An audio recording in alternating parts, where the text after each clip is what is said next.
You got a lot of good bits on this. Yeah, I know. We do. Man, this is better than every podcast I've done with my bits. So much.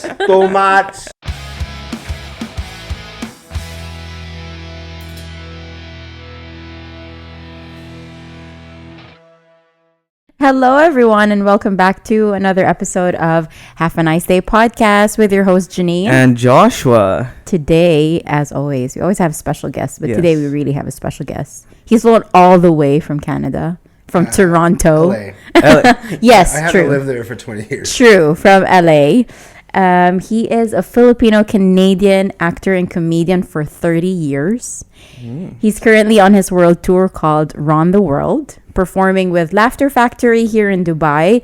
You've seen him on Showtime, Comedy Central, and Just for Laughs. So let's give him a warm Have a Nice Day welcome to our Cambodian guest, That's right. Ronald Allen I said that Josol. because I watched the Joe Coy when Joe Coy was doing the cool thing. We all love Joe. Yes. And he was Rex Neverete and him were the first. And so we respect that. Yeah. Right. And when I moved to LA, they both loved me and they both had me open for them. And they both were kind of like not hating each other, but they're the two first. So yeah, there's going to be a little bit of headbutting. Right. And so we were at the Long Beach is where the biggest Filipino Independence Day festival for Filipinos are. And there's 100,000 Filipinos that weekend on the beach. Oh, no way. And they had to put one stage with Joe Coy and one stage with Rex because they didn't want to share the stage. Right. Right? And so I remember my friend bought a Joe Coy shirt and then he went to Rex's show and he likes Rex too. And he's like, hey, Rex. He's like, what are you wearing that shirt, bro? And we're like, oh my God, there's tension. It's like TFC or something. Yeah. TFC and GMA, and then you're like, Tito's yeah. always fighting. And then it was 10 of us after them. So they were the first. Actually, before them, there was Andy Bumatai in the 50s. Okay. He's a Hawaiian, right? Okay. So the Filipino tree of comedy really started in this guy. Before him was this guy, Belmondo, I think. I can't remember his name, but he used to be the warm-up act for like Johnny Carson. Oh, wow. Wow. Okay. Yeah, right. So Filipino comedy dates really in America. It really goes back till then. Okay. But for actual people that were well known, Joe Coy and Rex were kind of the first. Yeah. So after them it was me, Joey Gila, Kevin Kamiya, Gabriel Iglesias. What's his name? Gabriel. Who else is there? Mark Fernandez. Or Dan Gabriel, Mark Fernandez. So maybe 6 or 7 of us. And what else is there? Bernadette Palactas, she was in the debut. Okay. Right? So it was like 8 of us, and Edwin San Juan too. And it was kind of like a race to Hollywood. Right. So we're like, oh man, who's going to get there first? And then Rex got on Lopez Tonight. So he was technically the first person to do on TV for a Filipino. Like a late night spot. Yeah. For me, I was the first in Canada because I did a special in 1998 Okay. called The Comedy Now, which was the same Comedy Now that Russell Peters blew up in. Oh, okay. They're both Comedy Nows. He did it in 96, I did 97. 98. And then Joe Coy took over. He was Chelsea Lately. He was a Virgin, the Virgin phone company guy. He was on so many different shows, and then finally he blew up. Netflix, boom. Yeah. And all of us were like, oh, man, and we're like, you know what? Take the baton, Joe. Go. Yeah. We love you. Don't be jealous. This is our Filipino, man. Yeah, representation. Proud, yeah. Go, Joe. You're right. Come, should we do it? Go. All right, man. Yeah, he's so much faster than us because he's white. He has longer legs. And, and then finally touches Hollywood soil. One of the biggest things you could ever do in Hollywood. Gets electrocuted. The Golden Globes. Yes. Not only that, he didn't even do a bad job. It was just the narrative of the Hollywood is let's destroy him. Right. Because that's what they do. They bring you up, and that's just what they do. Okay. And I did what all the other Filipino comics did at the time when we saw it on TV. I said, fuck this, I'm Cambodian now. I don't identify as Filipino anymore. No. This is not our best work. I'm sorry. Yeah. See, I understand Joe Coy's feelings in that moment as well. Like you're making a bunch of white people in a room laugh and It's everything. not even that because we do that all the time. It's the elite. That's the of thing. So it's the Hollywood. elite. Yeah. That's a totally different. Yeah. That's the hardest corporate gig you'll ever get in your life. For sure. Yeah. You know, and in order to make them laugh, you have to know them, Yeah. or you have to know how they think. Yeah. You have to do. I wouldn't know how to do it. You know, everybody's like, he should have did this. Who the hell would know if you're not there? So true, yeah. like, There's you no can't like keep guidebook and everything. Like the last No. few years have also been like showing like how tough it's the toughest room in the world. I think Yeah. to do try to do kinda comedy like and in MMA or even fighting, boxing. You have a certain style. It may work for the best your opponent, but it may not. Yeah. It doesn't mean you're not good. It means that style just doesn't jam in. yeah. Yeah. But some styles just work. Yeah. Yeah. You know, so it's all to do with what style you are that works with their style, whether you're famous or not. And unfortunately, that style did not work. Yeah. You know, or whatever it was. Yeah. We really don't know. Yeah. Because we're not in that position. And I would tell any person, shut the fuck up. This dude got there. Yeah. And if you got there and you figured it out, then good for you. But it has nothing to do with you're good or not. He's not that good. No, he's amazing.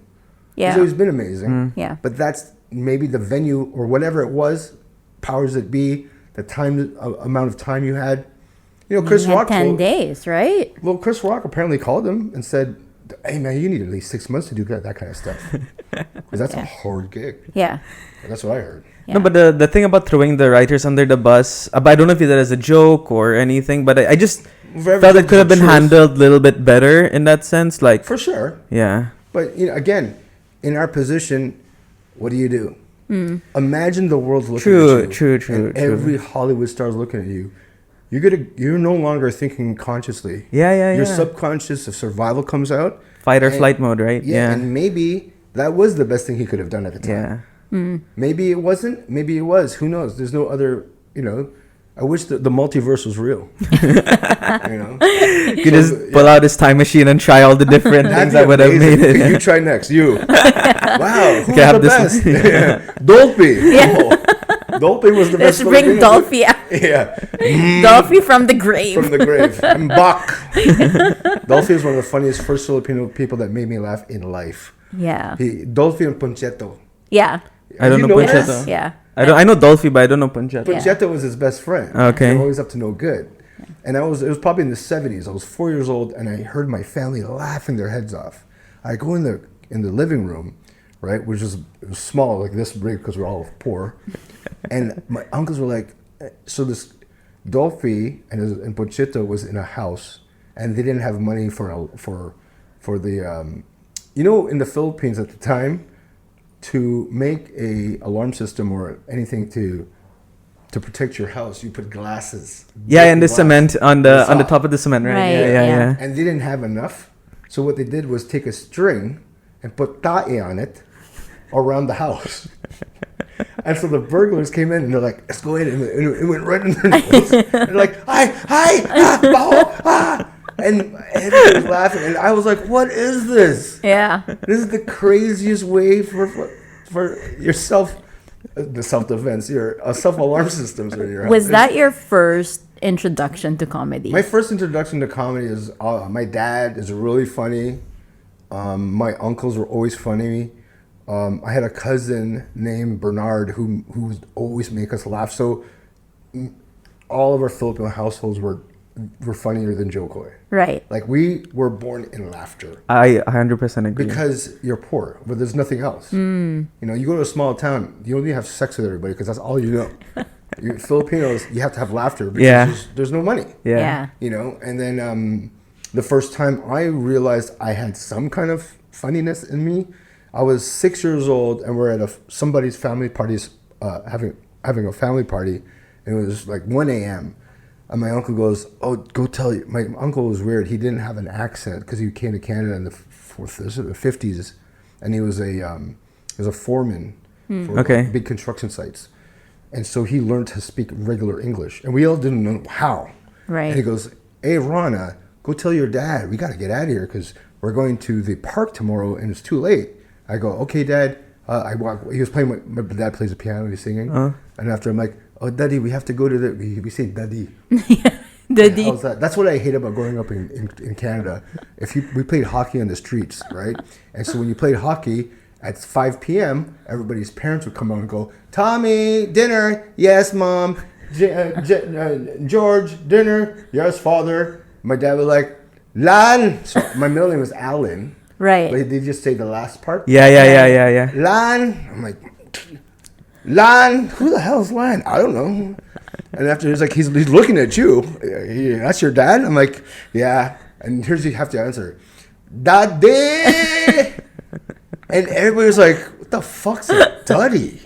I'm like, just shut up, okay? Why are you singing? Just go in. Yeah. Daddy. Get now. Ping pong pong pong, right? And then so wait, how did I get to that? From your You were exposure to saying comedy. that you knew how funny you were. Yeah. with, So I would say, Daddy, we have to go, all right? Because Tito Leo was saying we have to go, and then he got mad at me, and I came back like this. And after my aunts and my uncles and my cousins were looking at me, I was like, "What did your dad say?" I was like, "He said he was playing the piano like dun dun dun." Okay, shut up now. You say that one more time, I'll bacchus you in front of everybody. I did that with a perfect Filipino accent at Right. 6 years old, not knowing that it was going to be funny. Okay. And everybody started laughing. I'm like, why? And he goes, because you got your dad perfect. Even your The impression, everything, intonation. intonations. And I'm Yeah. like, I had no idea. Yeah. And then so that was when I first realized I was funny for like as an impression for Filipinos too. Okay. You know, so Yeah. that was kind of like my first thing. But you know, everybody was funny growing up, and I think every Filipinos growing up kind of had to learn how to entertain them. Yeah. Because we used to have a little green room, because whenever family partners you had to do little performances. Yeah. So all of us always played piano. Dance or sing or do sing, something. Hawaiian, you know. Yes. What's that thing? The shells. Yeah, pearly shells. Pearly Yeah. shells. Yeah. Even my Oh, the bakla cousin was like, "Oh, I'm good at this one." Bakla, you're only 5. How do you know? How do you know you're bakla? You're moving your hips, wearing a bra. But that's so Right. true. It's so ingrained in our culture To to entertain. Yeah. And so, you know, I played the so I would do my cousin would play the piano. It was funny because his dad was like Michael Jackson's dad, even though he was not even a professional. He'd be like, do not make a mistake. There's 25 cousins there watching. And my cousin Family line is on that. Yeah, so we'd play Hill Street Blues. There was a TV show Wow. called Hill Street Blues, while crying at the same time. And remember, I would run and just tap while you're like, Don't lift your hands up the keyboard. I cover his mouth. And people were like, this is the worst thing I've ever seen. Slavery in music. And then I would break dance. Right. Okay. And then Nice. I didn't know how to break dance, so my uncle would be like, "Oh, what's that? The sea lion? What is that? You lying on your back, just showing your That's the dolphin, right? Like, that's the dead aquatic squirrel? animal What is nice. yeah. And then my brother, he was a thief. Like he was a thief at that age, at like 8. So he took down my dad's briefcase with all the money he used to put in, and he goes, "Now I'm gonna open my dad's briefcase." And my dad's like, "What the hell?" And he told everybody to switch the combination, and then he would have this. The what do you call The that? stethoscope for the doctors, yeah. And then he had like a knife, like a pointing pin, and then he had a paper clip. He would undo it. Right. And everybody's like, "Wow!" And my dad was like, "Bullshit, yo! That's why there's no money there." Wait, so that was actually real, like him opening, My brother was one of these weird genius kids when it came to picking locks and fixing bikes at 6. Gizmos. like yeah. he's amazing with his hands, like Even today, yeah. Right. His wife is so so happy. dope. Listen, She those must be. hands that because he knows how to cook rice. Yeah. really get out That's that true. that cloudy water. Because my dad had a Filipino business. Okay. My parents met in 1968, I think. So you were born in Canada as Yeah. well. Okay. My mom was on vacation, Okay. so she was just looking. She went to L.A., New York, London, England, whatever. She had money. Her parents were rich, Okay. Right. and my dad was from Bohol, very poor. Okay. So my dad came to Canada 1962 or 63 Wow. when he was 17, 18. And his first job was he was biking around the city like Uber Eats. Oh, okay, right? yeah. And so he lived with like 10 people in an apartment that were all bakla. But they loved my dad so much because my dad was like a very friendly guy. Okay. And so they bought him a car. What? Yeah, they bought him a car. They picked him up. We got you a car. We just want you to massage us at night. He's like, I got you. Yeah, and so he got a job because one of his friends was one of the very first Filipino nurses in Toronto General Hospital in the 60s. And so she goes, Boy, my dad's Boy. Protasio was real name, but the Boy is his nickname. Boy, I can get you a job as a nurse. Oh, how? Shadow me for 6 months. Mm-hmm. There's going to be a test, but these people are coming from a college, a university. Okay. But you're not. Right. We're going to fake it all. Right? Wow. So he learned how to change bedpans, change catheters, wipe beds, do everything. Get blood, 6 months. He aced it. Wow. And the top student. And my dad goes, you can't do that shit today. Yeah. There's too much red tape. Yeah, there's Yeah. too much. You could literally become a nurse in 6 months as opposed to the 4 to 5 years you do in school. Yeah. Because it's like the more money you spend, they need. You can learn that shit on your own.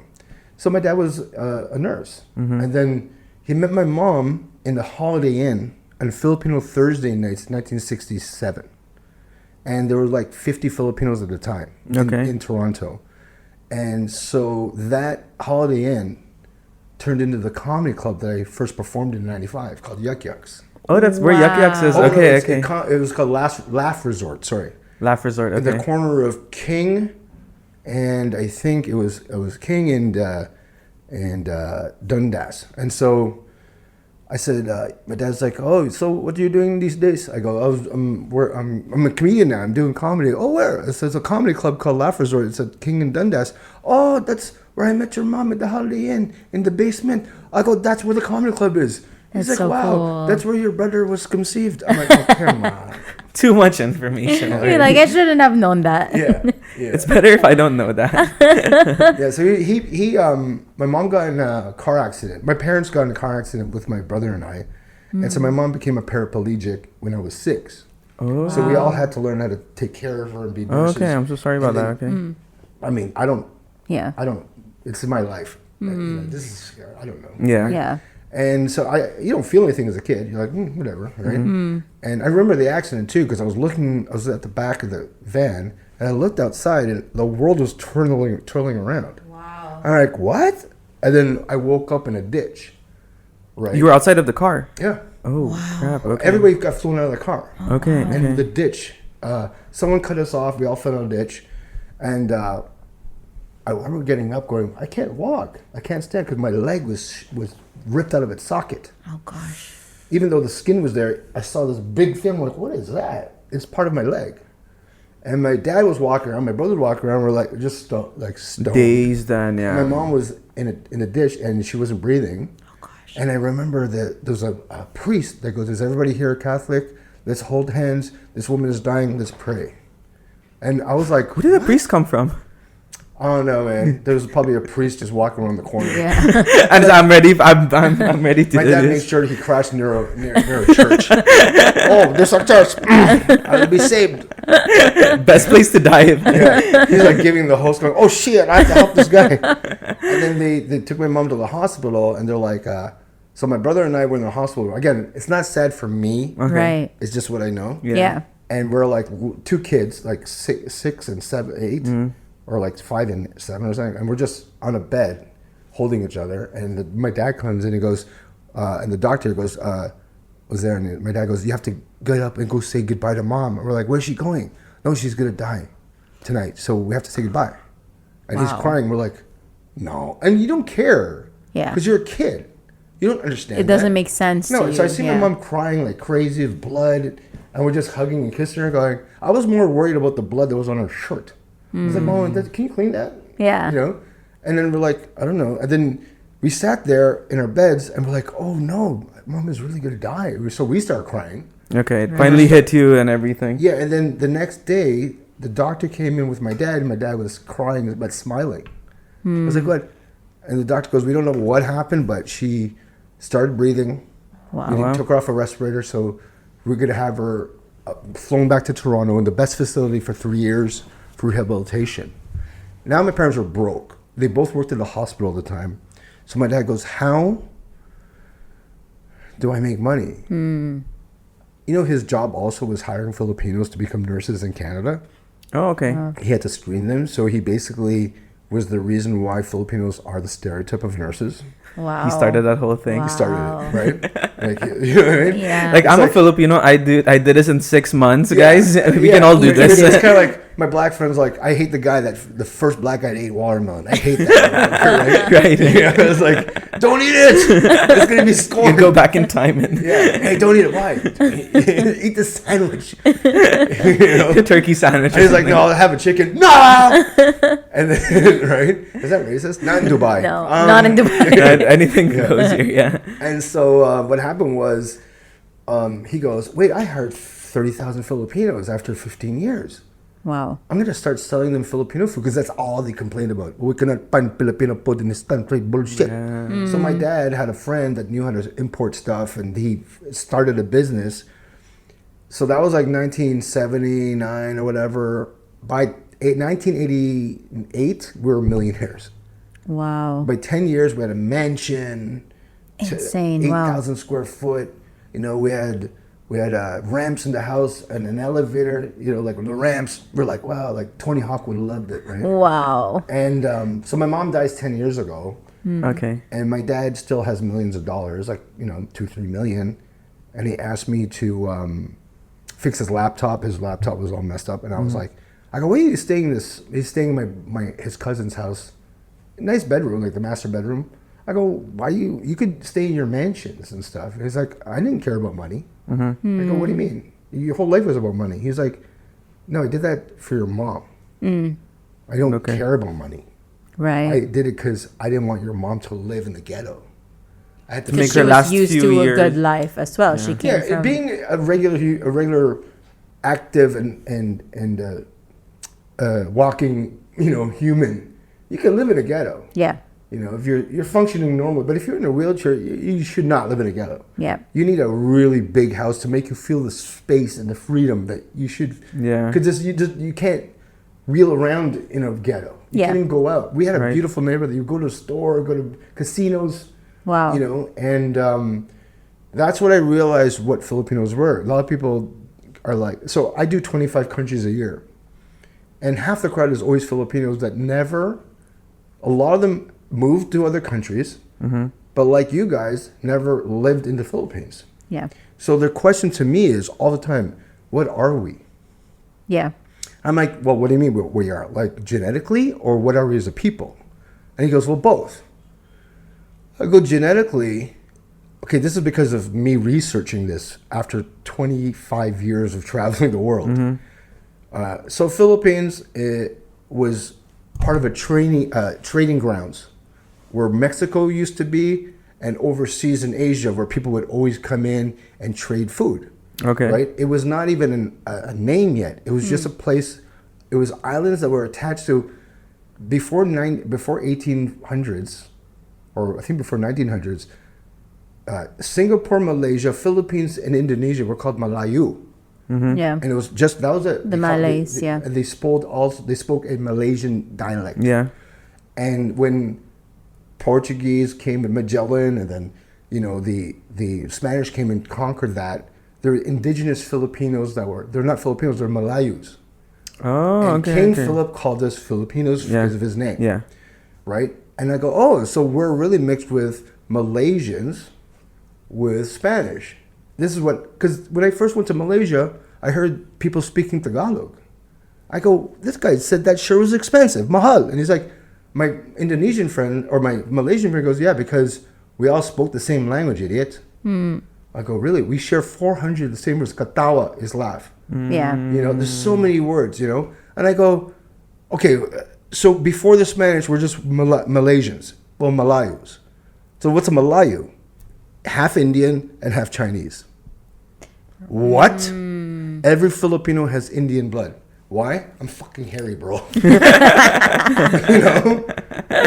Let's compare. I know. Well, you're more. Yeah. I have more of You're the like Indian Filipino on steroids. No, but they say, right? Like, whenever you say, if someone says like I'm Filipino, that's never the answer because there's always like some Chinese, like you mentioned, like Yeah. the Indian is now thrown. Yeah, Malaysian, Spanish. Spanish. You know what kari kari is? Yeah. It's fucking curry. Yeah. So what happened was when Indians were part of Malayu, they made curry for us. Oh. And then after years, Malayus called it kari kari. They took out the curry, they took out the cumin, coriander, tarragon, Yeah. and then what they put in was fucking peanuts. Peanuts, yeah. Because we didn't like it. Yeah.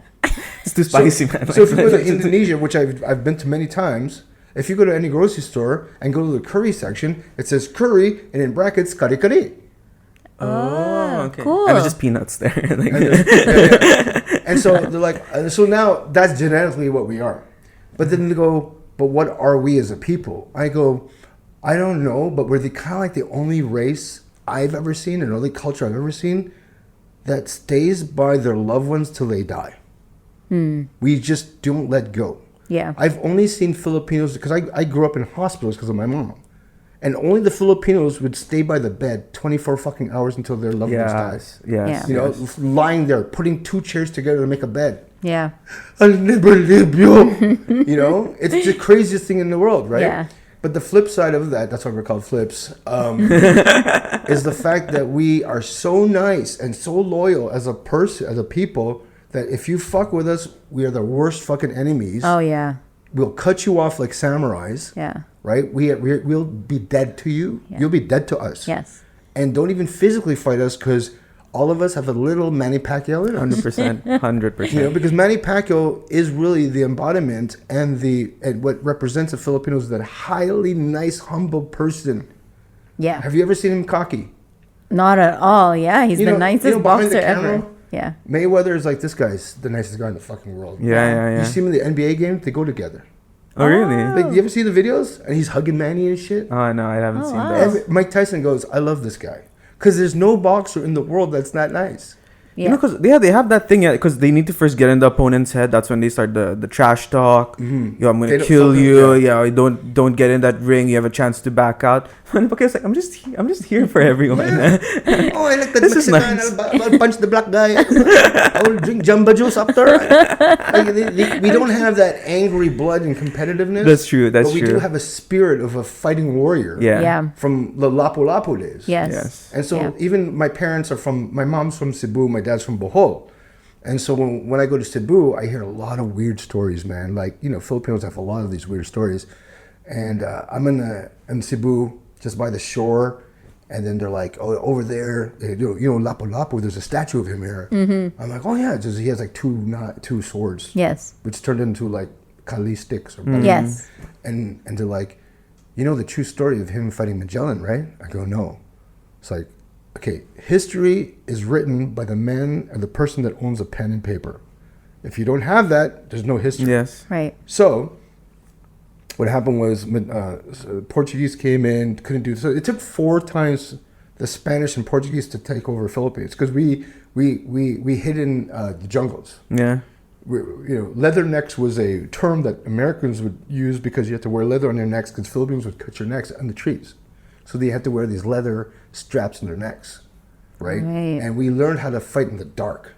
So you couldn't find us. It was too hard to fight Filipinos. They're like, okay, we're going to these islands, but we can't fucking see these guys. Yeah. They're like ninjas. Yeah, They're all yeah. hanging in the fucking trees like, oh, no. Like whatever.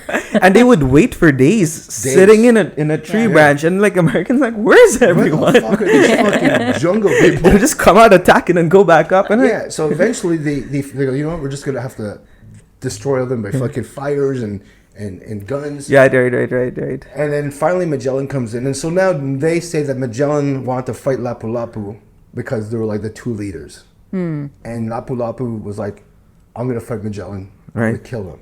One on And he one. waited on the beach with his two swords. And Magellan saw him. And they go, that's the guy. So he put his armor on because he didn't want to get stabbed. He goes, let's do this. Jumps off the galleon. Doesn't realize it's not shallow, it's too deep. And he drowns himself. And Lapu-Lapu's like, the fuck? all this anticipation of All this- it was like, it's like the oh. final boss fight. He went through all this stuff Yeah. and then suddenly he It's like dies by they- drowning. It's like watching a amazing boxing or UFC fight and your cable goes off. That was the first time the cable stopped working. And it was like, Just hit the TV. come on, wake up. So there wasn't Yeah, a fight. But you can't write that in the history book. Yeah. That sound more dramatic, more. Yeah, they have to make Yeah, this big yeah, fucking, yeah. they fought on the beach and they stabbed each other at the same time. Yeah, Yeah. yeah, Samurai yeah. shit. Yeah. Like Blood a John everywhere. Wick film. And Yeah, there's this book that Rex Never Ready gave me, which I lost. So the cool thing about San Francisco is that's where most of the Filipinos landed in America back Yes, in yeah. the 1590s. yeah. And they were kind of used as laborers. So they were doing the crops in Hawaii. They were doing the pineapple, like they're all just workers, laborers. And this Filipino historian. So this is the cool thing about San Francisco or California. They had Filipino history classes that we Wow. never had. So to teach everybody, this is who we are. I didn't know what the fuck I was until yesterday, right? And so Rex gave me this book called Filipino Martial Law, where it talks about Filipinos coming to the World Fair in, I think, the 1800s, Okay. or early 1900s, where they were put in cages and paid to show white people how to eat dog. They would cook dog, and they were like, and people were like, "Wow, this is so cool." And Schneider couldn't sell shit for hot dogs, so he came up with the word. It was called Frankfurters. Yeah. And he called it the hot dog because eating dogs was a big thing. And they Okay. so they're like, "Hey, try your hot dog. It's not real dog, but it's like he called it." And they're like, "Oh, okay." So and you're like, "Is this true?" You know. Also, they had a lot of these old diaries of white women back in the early 1900s. Back then in California law, Filipinos were not allowed to date white women, vote, or like there's a bunch of stuff Filipinos Okay, were yeah. not allowed. Chinese and Filipinos were not allowed to do Yeah. a bunch of stuff. But these white women would want rendezvous and meet these Filipinos at night away from their boyfriends. And what it there was real writing. Okay. That they Like had diaries, yeah. that they kept, and they took pictures of it. They're like the savages that our people brought in are not really that savage. They can actually play guitar better than any of our men, and they sing Wow. to us, and they know how to play pool. I didn't even know they played pool back then, right? And they go down on us. I'm not even joking. And I'm like, yeah, Filipinos, man, that's their go-to. You know why? Because we don't have long European noses, so we're right there. It's flat. Yeah, if you put 5 races and put their faces against the corner of each wall, guess who touches it first? Guess so whose true. face is the gap? It's flat. Yeah. Go through. There's nothing in the way. You know, and I think that's There's no obstacles. It's that's just like, why straight we have up. flat noses. We eat pussy too much. Genetically That's the modified. forbidden love, right? Like Yeah. women, they always want someone who's like, okay, that guy, you can date him. This guy off limits. And I'm like, Yeah. but I want the off limits guy. Yeah. So and then and they're very romantic. They sang songs. That's true. they did Harana, poetry. they just go. And, Yeah, like, and you would read this shit like, this is fucking real. And, Wow. and Rex would be like, yeah, this is like stuff you would never heard about Filipinos because none of it was allowed to be leaked out. It was just stuff people kept, and then people would forage it, just go, this is fuck what we found. So Filipino history was a hard thing to find before, but you go to San Francisco and go to any Filipino history class, you'll learn a lot about this Right. stuff. And that's the stuff the world doesn't know. So when I go to different countries, they have no clue about this shit. Yeah. Yeah, we came from a weird time, but also almost a romantic time. Yeah. But like when you go to different countries and you meet Filipinos, they're always together. Yeah, Like in here, like even the different nationalities, like the Indians or like the Pakistanis, will always refer to like the colleagues in the office who are all Filipino and they all sit together. They call them like the Filipino mafia. Like, oh, you Yeah. better be careful.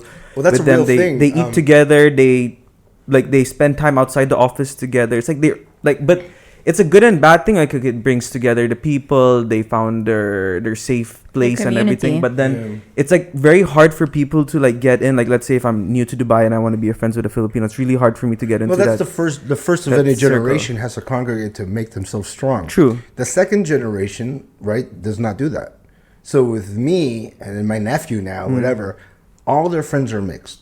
Okay. They don't care about this Filipino thing. Yeah. Right. We did because I was still in that part of my life where like, hey, I'm seeing Filipinos in different parts of the city, and let's start a Filipino organization. That was big until the 90s. And now, so Rex and I used to do, when Rex used to come into Canada, he used to go, this is weird. I go, why? Because whenever we play Canada, and all these people, 2,000 people would come and see us, right?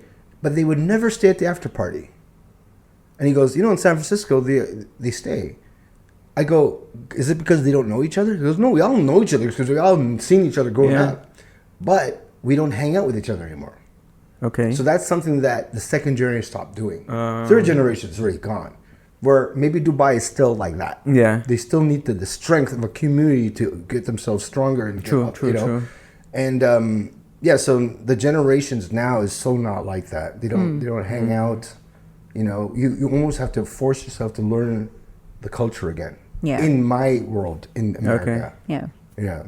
And they say a lot of like the new generation as well is losing the knowledge of the language. Oh, for sure. So, well, you know what? My dad also left the Philippines in the 60s because of martial law. Well, he left in the 60s, but I think, 70s was martial law?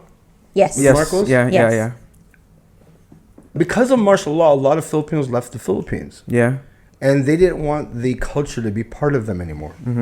So I'm part of a generation where they didn't really want us to learn the language. Right. Because they're like, we're Canadian. They want to separate from the whole thing because it was getting too bad in the country, right? Bad. Yeah. And so now the generation after mine is fine, but because I know a lot of people that still can speak Tagalog or Bisaya that are younger than me. But my generation, my dad and my mom are like, it wasn't negative. It was just, they just didn't want us to know it. Yeah. They just didn't care. That's the word. They didn't care enough for us to know it. Right. They just wanted us to be Canadian. Yeah. Because it must have hurt for them, right? Like, this is the country that I come from, and it's run by these politicians who are so corrupt, taking everything from the people, and it really affects them in a way where they're like, you know what, I don't want to be even identified as a Filipino For anymore. sure. Like, even when with the recent election, like, so many Filipinos, like, I just identify as Pacific Islander now. I don't even want to say the word Filipino because it really sucks because they said, like, Philippines never learns its lesson. Like, you look at the crap you faced in the 70s or 60s, and now it's history repeating itself. And there's people in the Philippines that are born and raised that can't speak Tagalog. Yes. Yeah. Why? Because America owned it for 70 years. Before that, Spain owned it. Yes. So we literally, from the 60s or 70s till now, we're just learning to find out that we own, like, it's our own race or culture. I have a friend that was born in Subic. Okay. And Subic, it was an old military base. Where she's from? You're from Subic? Yes, my mom is What? from Subic. Yes. Yeah. A lot of militaries. Yes. Navy. Yeah, Navy. Yes. And a lot of my friends from Subic can't speak Tagalog because it's kind of like a U.S. base. Yes. So they only cared about English. Yeah. And so my friend can't even speak it. Like, he's like, I was never taught it. But you live in the Philippines. It's like, doesn't matter. But in those areas where, like, if the whole community just speaks English, then it's like, okay, that's if everyone just converses in English, then I'm completely fine. Well, his dad was a white guy from Texas. Okay. And so he married a Filipina, had him, and they didn't. And all their friends were always half Filipino mom, Filipino dad, white dad. Yeah. Hardly the opposite. Yeah. In fact, when you see the white woman with a Filipino man, he's a gangster. Oh man, I know. It's the same as a brown guy dating a white girl. It's like, what is this? This guy must be rich. He must have a big teeth. Yeah. Something like that. Like, you think of everything else except, no, they're actually in love. You know? Yeah. Like, I only know one couple where the man is a Filipino and the wife is like a non-Filipino as well. Yeah, but literally everyone is always a Filipino mom.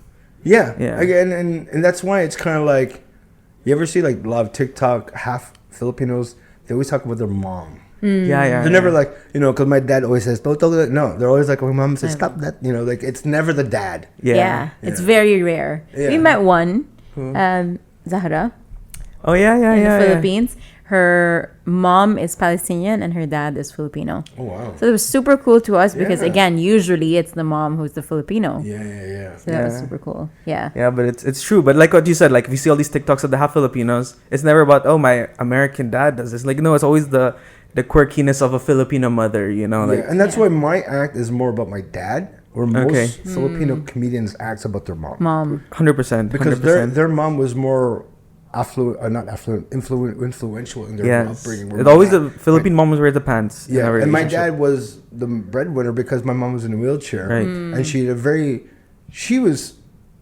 very smart, but she had a soft voice, Right. and she never really got mad, like very rare. But she just gave us the look, and it was never angry. Like it was like.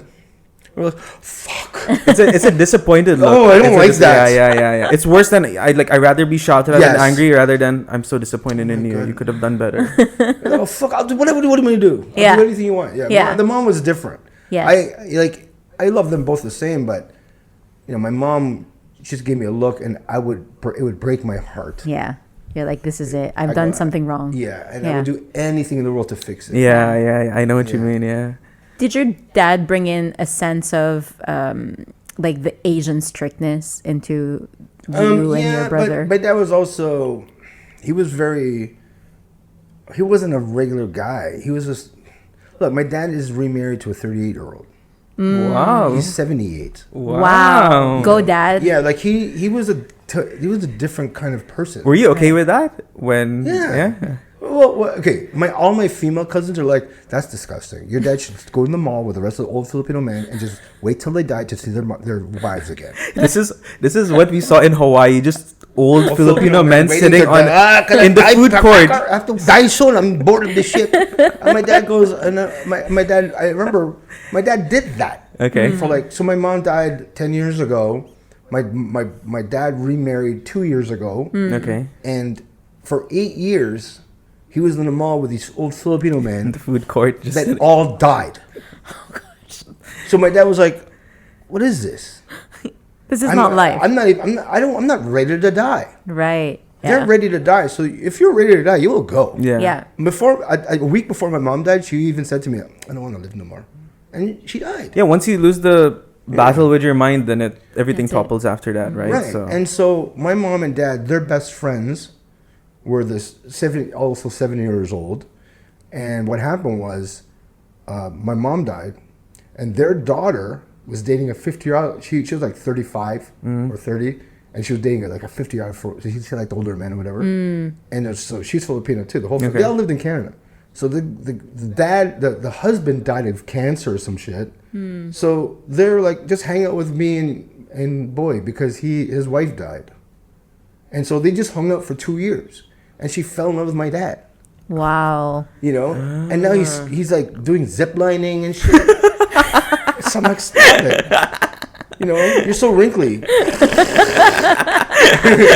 it's like, why is it so slow? It's like a parachute going down. Like, Why is that a parachute made of it's brown? a human skin parachute? Yeah, but he never, my dad was always like, he would always wear really nice outfits. Okay. Like long leather jackets, Nice. tight suits. He loved Elvis. His hair was like Elvis. The slick back and everything. He had pointy shoes growing up. Growing up, I would see this pimp-looking dude.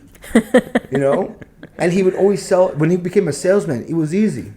He just had a mouth. He had the charisma. Yeah, the Especially that outfit, they're like, oh, this guy, I want to hear what he has to say. You know, that kind of stuff. Yeah, right. And so he doesn't believe. It was a chapter in his life that he closed. But if you want to live again and you want to live further, open the new chapter. Right. You don't live in the past. He never lives in the past. When my mom died, he gave away everything in our fucking house. He sold the house. Wow. It was like a couple million, but he gave away her hospital bed. Her hospital bed was $15,000. Wow. He gave it to the neighbor who was dying of cancer. He gave away his fucking black on black Mercedes-Benz pimped out, right, for $200. Wow. He didn't give a fuck. He was just like, I don't want any of these mememories. He's not. I want to start afresh, right? Yeah, he doesn't want. He's not a hoarder. When things are gone, they're gone. My wife, my clothes, let's start Her a new life. belongings, yeah. You know, how are you going to live longer if you think of the past? Yeah. You know, so, and my dad also got a quadruple bypass at 55. So his life is extended now. Right. You know, so he's a guy that shows me resilience. Right. Through example. He never told me anything. He never really sat me down and go, you got to do this in life. You know, he'd always say what a typical Filipino parent would say, save your money, save your money, save your money. Yeah. When my mom died, he was like, you know, do what you love. Right. Wow. Save enough money to be happy, but there's no reason why you have to save all of it, because your mom didn't get to use all of it. Yeah. So what the fuck was the use? Save enough to make you happy. So my life now is, I work really hard on my act and comedy 6 months of the year. From June to December, every day in New York, every day in LA, I am fucking grinding with the best of the best. I'll go after Chappelle, I'll go after Andrew Schultz, I don't give a fuck. And I will be strong, an amazing comic. But guess what? From January to June, or May, whatever, 6 months, I'm overseas enjoying the comedy that I created, eating the food, spending like a fucker. So I'll make, you know, you can make 10 grand a month for 6 months. Yeah. And I'll spend most of it on half the year. Yeah. I still have Back to half of it. square one from Do it June again. onwards. But my 6 months is my vacation. Yeah. So this is all my vacation. It's almost 6 months done too. Yeah. Yeah. Yeah. So my life is a reflection of what I've learned through my mom and dad's life, and bringing what I need to do to make me happy. So working hard and being happy is a totally different thing than working hard to make money. Yeah. You know, when I used to go to the hospital to see my mom, she would be there like every 2 weeks before she died. Like the last 2 years, every 2 weeks she'd go there. She'd be in comas. Her life was just good. It's not that she was she was in a wheelchair. What happens is, if you're in a wheelchair, you don't have mobility for legs, which is really the way to be healthy is movement. Yeah. Yeah. Yeah. Your heart has to Yes. be working. What they do when you're in a wheelchair, you can't move too much. They give you pills, not to prolong life, but to it's the opposite. It's let's give you this so you don't die, Right. right? Rather than living a longer life. No, you're just prolonging death, right? So you're hopped up in shit. Yeah. Yeah. You know, and so that's what her life was about, just taking medicine and just, you know, and I'm like, I can't, working hard to be happy is so different from working hard to make money. Because there was a guy, I remember going to see my mom in an emergency, and there was this business guy, he was like 50, he was on a gurney, or he was on a stretcher, he was on his computer going, and it's like, excuse me, Mr. Whatever, you just had a heart attack? You really can't be on the computer right now because you just had a heart attack, and it's a mild one, but you're too stressed. He's like, you don't understand. This is like $500,000 deal, and he fucking died right in front of my eyes. I'm like, Gosh. what the fuck was that for? The money is gonna kill you in this life. Yeah. My dad made so much money that he couldn't even use it on his wife didn't get to use it. Yeah. So what the fuck is the use to be rich? Yeah. It's make enough money to make you happy, Yeah. you know. And some people believe, well, I got to be a billionaire to be happy. A millionaire? No, you don't. That's true. You do not. Yeah. Because buying this shirt for $5 is no different from buying the same fucking shirt for $1,000 in some rich area. Right. It's the same price. Everything is the same price wherever you go. It's just because I see it. I have a choice to buy a name brand shirt at a used, you know, those places where it's like Thrift stores and everything. Yeah. or a brand new one. Yeah. It's the same shirt. The only reason why it's there is because nobody bought it yet and they went there. Yeah. Yeah. Life is about how much money I can make off you Right. or how much money I can Okay, save. yeah. Yeah. And it's really It's your you're choice. understanding. Yeah. You know, I'm really bad with money because I'm like this. I see a bottle of water in my hotel room. It's $5, and I could go down to the lobby and get a free one. Right. And I'm like, I'm a king. Get up, you fat ass. It's not bad with money. That's just being lazy then, because you could Very lazy. Like I'd rather if you ever do this. Your channel changer, whatever is on the floor. Yeah. You could use your hands or do this. I just change it. With my foot. I got 5 toes. That's so Filipino though, using your feet as well too. Using your Yeah. You do a lot of things. But like on the topic of money, there was something like Janine and we speak about now. Is like when you should try to save time, and you could spend your money on things that will help you save time. So like, I'm just throwing out examples like a robot vacuum. It'll save you like maybe 30 minutes from just vacuuming the house. Everything, just turn that on and it'll do the thing. So those are some things that you can. I rather think you'd rather save time by if you could spend money and like get someone to help you do it. Right. Do that so you have more time for yourself instead of And like, and thing it's like, I have a friend who saves every penny. You know, like when he moved to LA, he was like, okay, this is how you survive. And I was doing what he was doing. I'm like, this is making me really unhappy though. He's like, yeah, but we're making money. I go, no, I'd rather just buy something normal.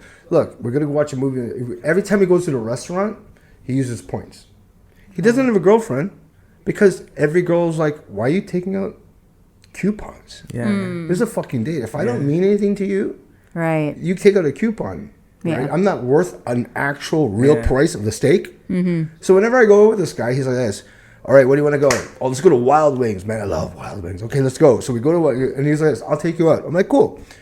And he goes, all right, so this is what we can get. Chicken nuggets, a quesadilla, fries, soda, or a salad. I go, no, it says Wild Wings.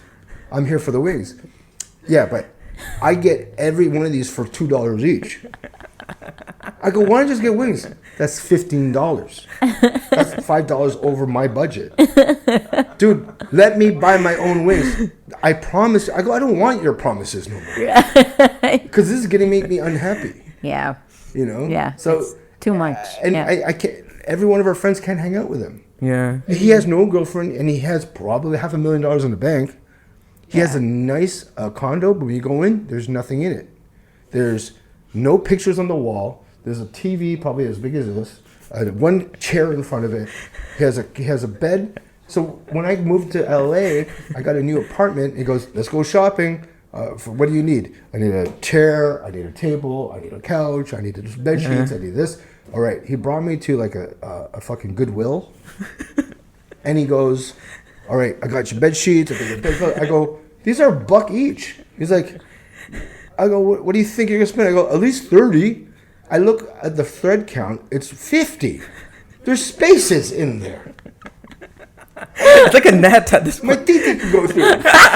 Like, don't mind the blood stain. That just comes with And I go, what do you, and he goes, no, I go, that grips to your skin.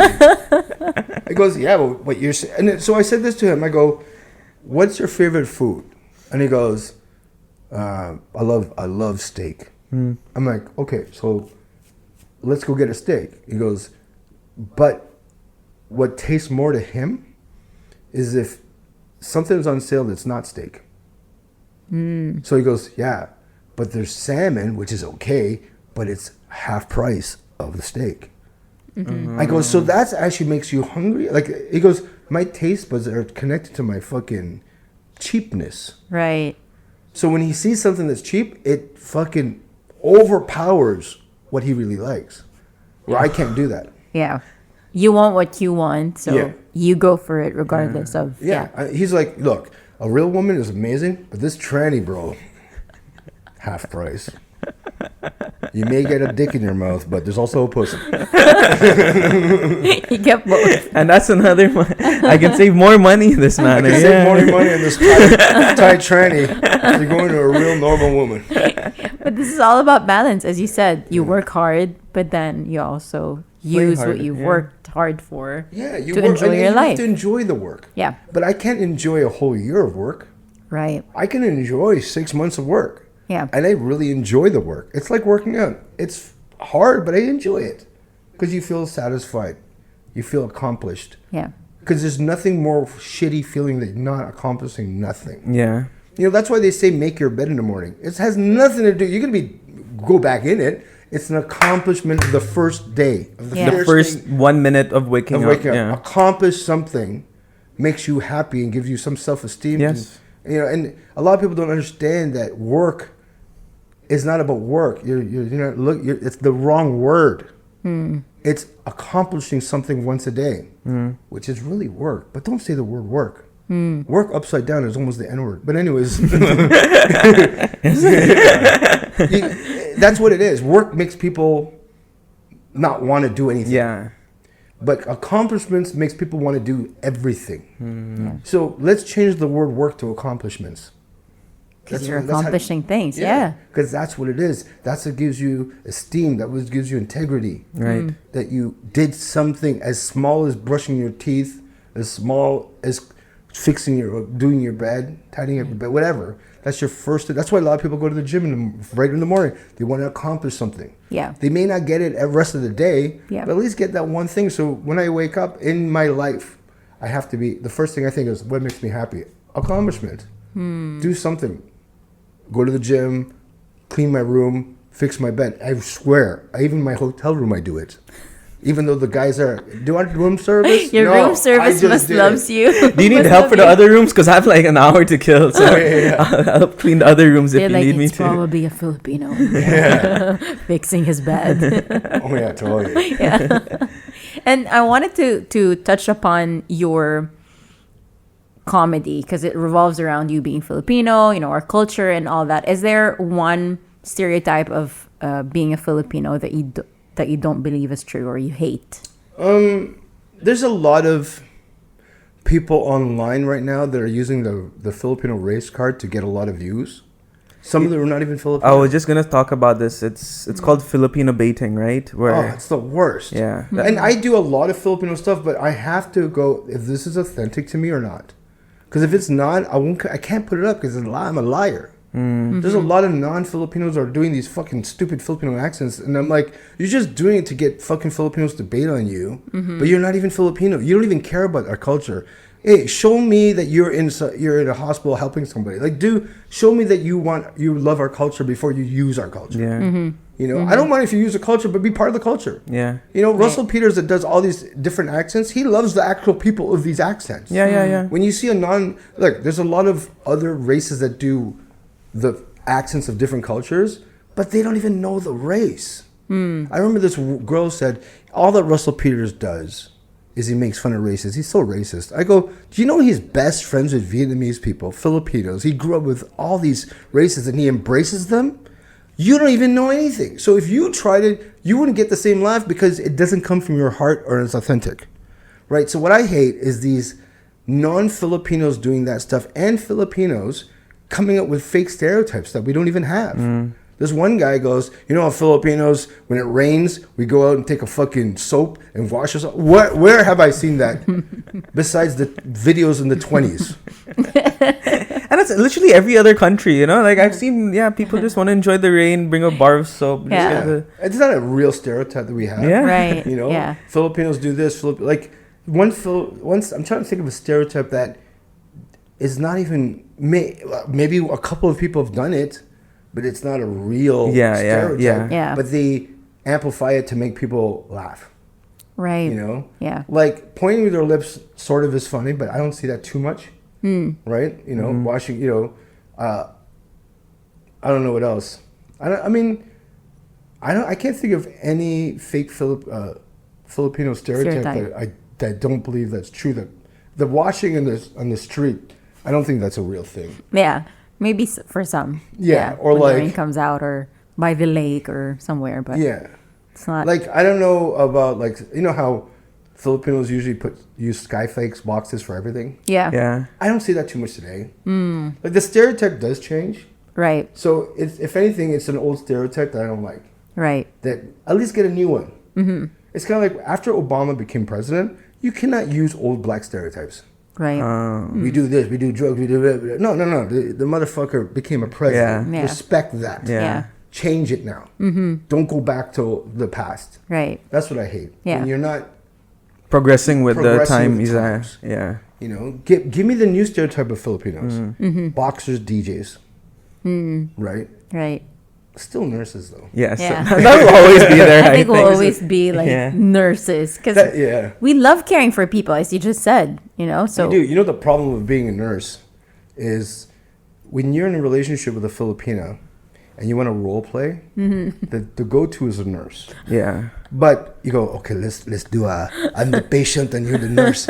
Okay, which outfit would you want? I have too many.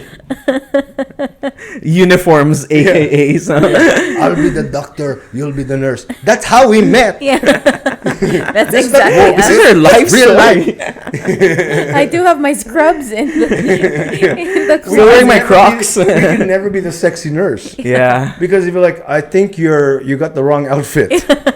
That's Or like I just did a 12-hour shift. I'm not gonna like. Do sorry, this. I had to wear the Chinese outfit because the Filipino one was out of stock. No, but like the Filipino bathing thing, I was just talking to Ima about this actually. Like, you know, like there are these white families go to Philippines, and then that's when they're like, okay, guys, can you help me decide where to live, BGC? And then suddenly overnight, from like 100 followers, then it gets 5,000, and then 20,000, and just because the Filipinos love it when white people embrace their culture. Like, oh, this American guy's eating bulot in the street? Yeah. No way! Like, then 1 million views, and this guy's just like. Has a thumbnail of him in like. See, that's not authentic. You know what's authentic? I have an uncle who was adopted by my mom's family that was white, right? Wow. And he is white, but I swear you think he's 100% Filipino. As soon as he walks in, he drags his flip-flops. Sama na. Ano ba there? Okay. You have any blue movies? Like, whatever, right? Like, he's so fucking Filipino. Yeah. So I go, how did this dude come in our lives? right. Right? And he was never there for my whole life, but I remember him growing up. Right.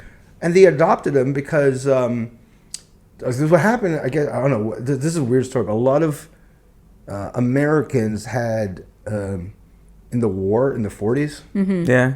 they left their babies there. It was a fucking weird time during the war. They fled, I don't know, and they fucking were given an abandoned baby for a white family. Wow. So my family took this guy in. You know, my weird story, my mom wasn't born yet, but during the war in the 40s, my family had to leave their home because I think it was a Japanese invasion or whatever. Right. And so they had to live in a cave with a bunch of Filipino families, like 5 different Filipinos. People don't believe this fucking story. And so my aunt, who passed away a few years ago, was born premature, so they had to make a man-made, like a do-it-yourself pop-up fucking incubator. Okay. So they had shoes. So they took out the shoes and had a shoe box, and they took out the boots and had a bigger shoe box over it, and they put hot water bottles around it, and then put cellophane over it to make a fucking incubator. So my aunt was born in a cave, and was put in an incubator. And it was like, you know, everybody knew how to deliver a baby for some reason back then. Yeah. It was all the health. Yeah, it's a normal. Yeah. Yeah, it was like, oh no, cut this one. Whatever.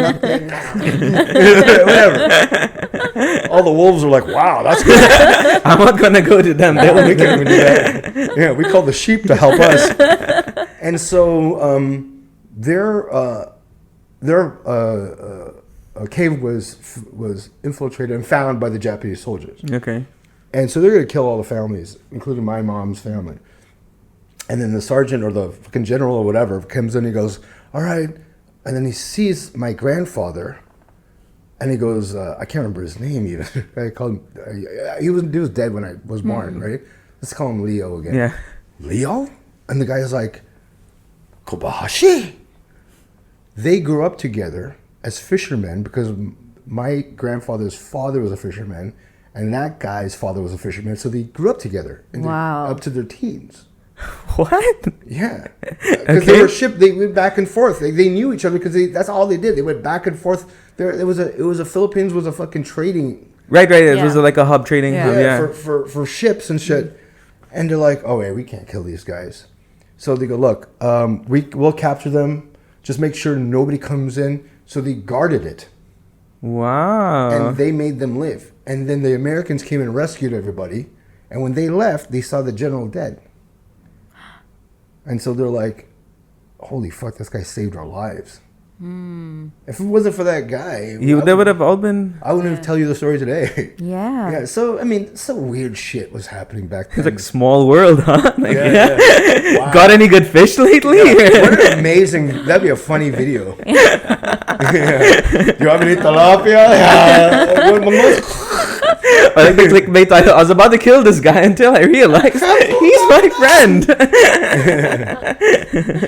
I love that story about the bungus. That's so funny because my sister had the same.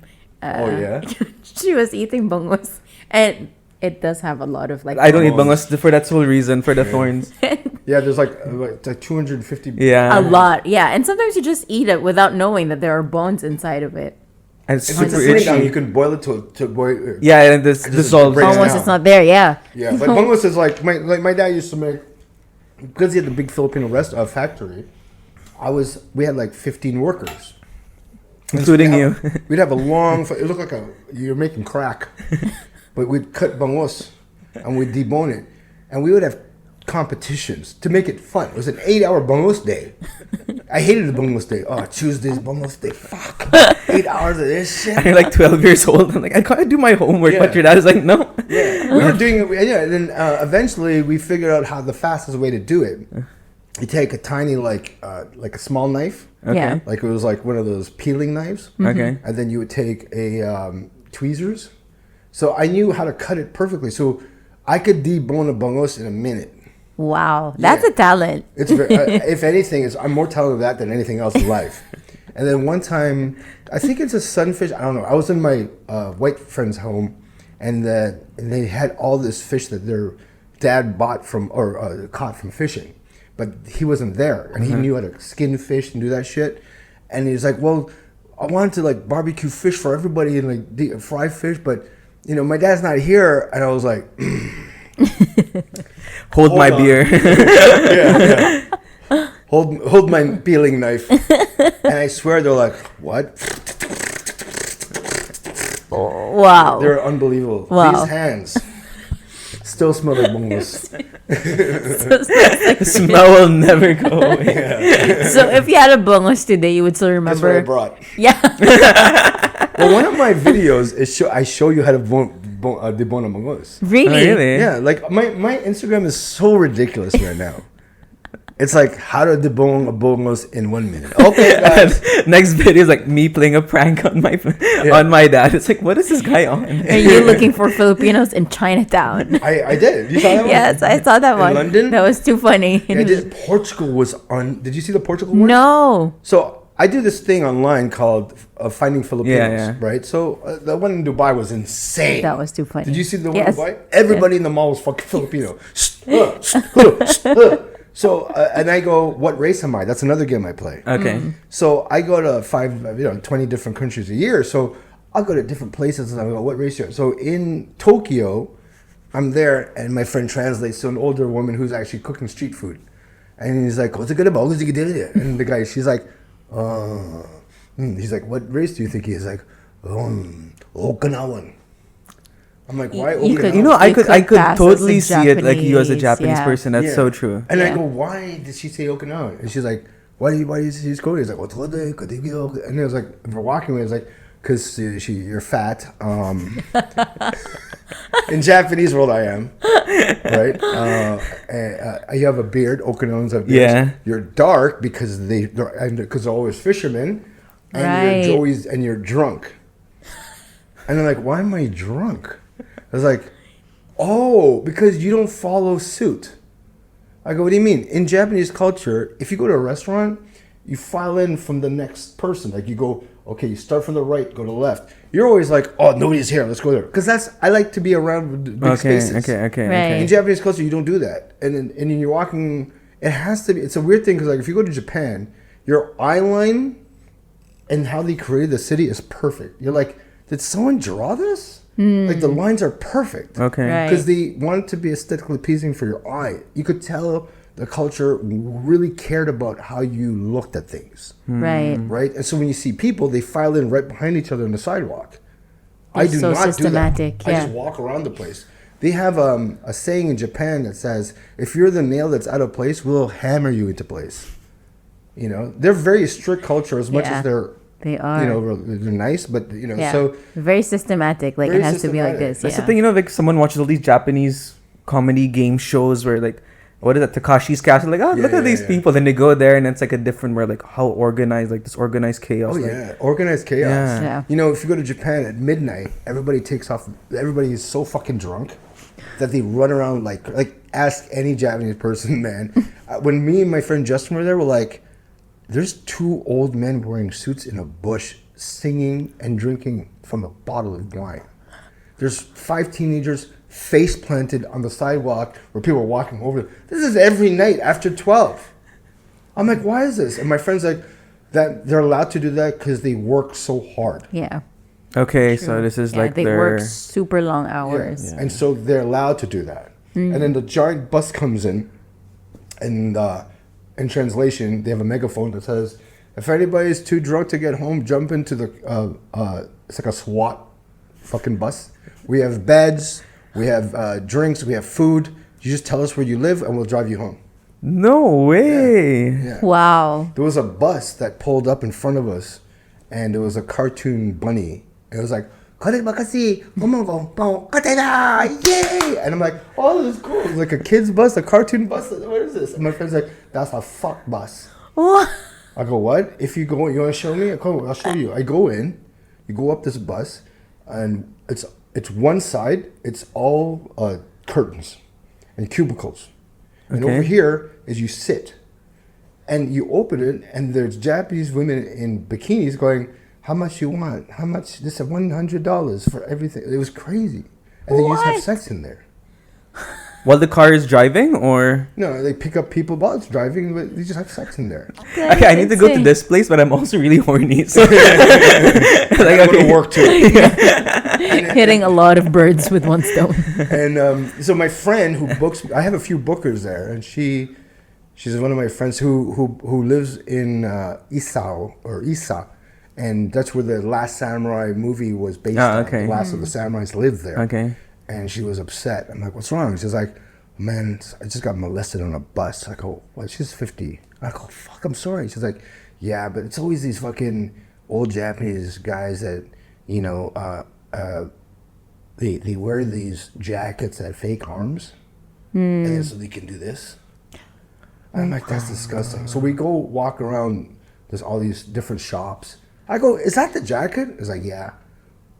The first problem is they're still selling it. Wow. You should get it out of the Yes. fucking Yeah, store. yeah. It's like, Yeah. Whatever. Oh, wow. Yeah. Like, cut it from the source, right? So it doesn't cut it get from the spread. Yeah. source. Yeah. You know, like, you know, if, And then you went in and bought one. Like, I have 2. I have 2 fake legs I guess, with my Filipino feet. I'll touch your vagina with my big toe. Just use your On the feet. bus like this. Yeah. How's that? How's that? yeah, we're better with our feet as well sometimes. Like, how we pick up That's a funny one. everything. You have to put that one. That's so Filipino. How come these pants have fake legs? Because you want to press the tits. We have really flexible feet, guys. Don't underestimate us. Don't underestimate a Filipino feet. Filipino pair of Oh feet. man, we can shoot a bullseye with a bow and arrow with it. That's true. That's true. Actually, I totally believe that. Like the things that we can do. Why do you think the Jabberwock is so good in the accent?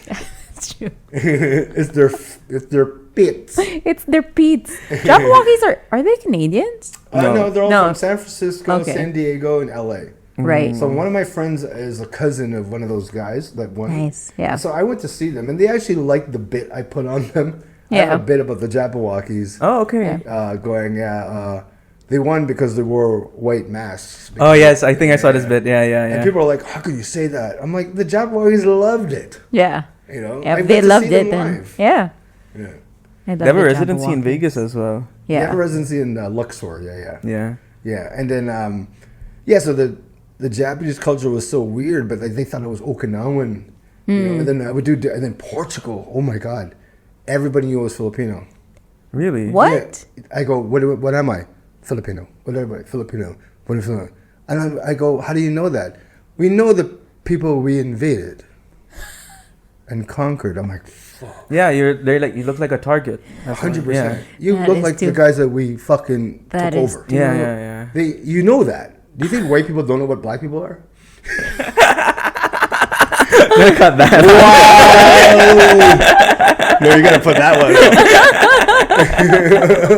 That is so true. I never They thought all of knew. it that way. If you see the video, there's 4 of them all knowing, Wow. and because it's in their books. That's true.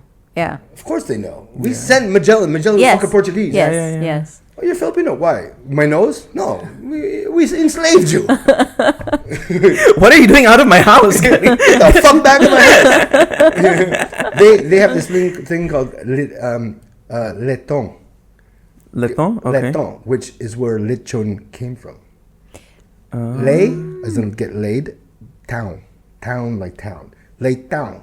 So I was seeing, when I first went to Portugal last month, we went to the market. I just saw all these, so much lechon. I go, what the fuck is this? And they're like, it's leton. I go, you're just saying lechon with a T. Yeah, with a. Yeah. But still spelled Leton. Okay. But we said lechon. Chon, yeah. Yes. But it's still leton with an N, silent T, N. I go, what the fuck? It tastes exactly the same. That's where it came from. Right. Yeah, because Malaysia was Muslim, so they couldn't eat it. Yeah. Portuguese brought Pork lechon in, yeah. to the Philippines. And we love it until now. Oh my god! Our went love to for lechon is man, crazy. I went on a lechon hunt. So Is you it know, Cebu? remember ABS-CBN? Yes. This is a fucked up story. Around 15 years ago, I was doing a show in the University of Toronto, maybe 12 years ago, and it was like 400 seats. It was a Filipino community came out. It was me and 4 other Filipino comedians that were there. And then at the end, my friend's like, oh, some girl wants to meet you. I'm like, oh, cool. So we talk. She goes, do you want to come to my birthday party? I'm like, sure. There's only 10 people there. We're dancing. And she's like, oh, man, you're so funny. Here's my number. When you go to the Philippines, call me, all right? I'm like, cool. So that's it. I go to the Philippines maybe a year after. And I'm flying now. And I'm like, the girl's pictures everywhere.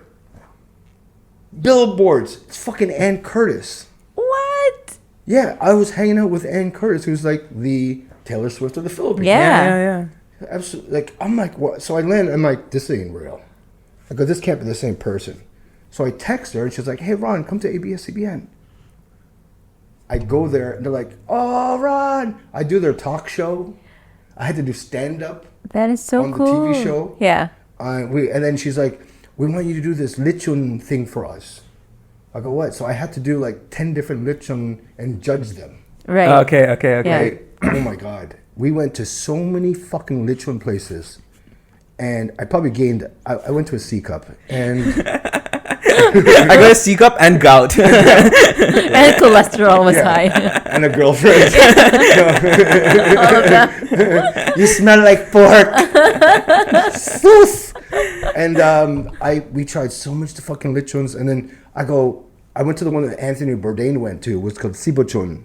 Yeah, in Cebu, Right? yeah. And so we went to Cebu, and I'm eating it. I'm like, oh, this. And then my cousin's like, oh, you're doing that lechon hunt? I heard you're doing a lechon hunt at ABCBN. I'm like, yeah. He's like, okay, we'll bring you the best one. I go, we found it already. He's like, no, where would you go? Cebuchon. That's the McDonald's of lechon, Ron.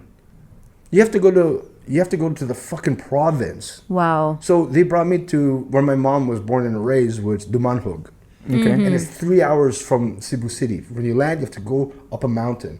Here's how crazy how this is a lechon island. Everybody talks about lechon, but everybody goes, you go to fucking Cebu, that's where the real shit's from. Okay. Because that's where the Portuguese came. Right. And so I go up, all you smell is fried pork. Why does it smell like fried pork? Because every time you don't go up the mountain, you have to. It takes a long time. There's stations of people cooking chicharron with giant vats of oil, and they take it out with these giant fucking thing, and then they put in a basket, and then they feed you. You buy it per pound or kilo, and then they put it in a bag. It's not the same one you get in the store. It's soft inside and crispy outside, and it comes with vinegar and garlic dip. Wow. And you, I think it's the one with the laman. Yeah. So it's probably. the chicharon with the fat of the top fat as yeah, well. So that's why it's a little bit soft. It's fried with garlic. Oh, okay. Yeah, so it tastes different. It's not what you Right. get in the store. It doesn't Right. even look like it. It looks like chopped meat. But Right. if you dry it in your house for a few days or a week, it looks like what you see in the store. But it's cushy. It's not soft, but it's still squishy. Wow. Yeah. And you're eating it while you drive up. You're like, oh my god, this is the best fucking chicharron I've ever had in my life. Yeah. And then Sunday morning, they bring 20 lechons out for the village, and it's really like probably each lechon is monitored and the two 10-year-old to 12-year-old kids are on each side. There's 20 of them. You just see these kids. I think I've squatting. seen this. I think I've seen the not a documentary, but a video of this. Yeah, Yeah, and they're and doing smoking it. cigarettes. Yeah. That is insane. And then the older man or whoever's there, he takes a mop that's dipped in soya sauce, chili, Yes. sili leaves, Yeah. right? Brown sugar, mango, Soy sauce. soya sauce, pineapple. And it's a real mop, right? Yeah, it's a real mop that they just used to clean the kitchen. So Clorox. Right? And at the end, it looks like a candy apple. Right. Yeah. Oh, because Right? of the color and Yeah, the Caramelization and Yeah. everything. Yeah. Yeah, and then so they put it there.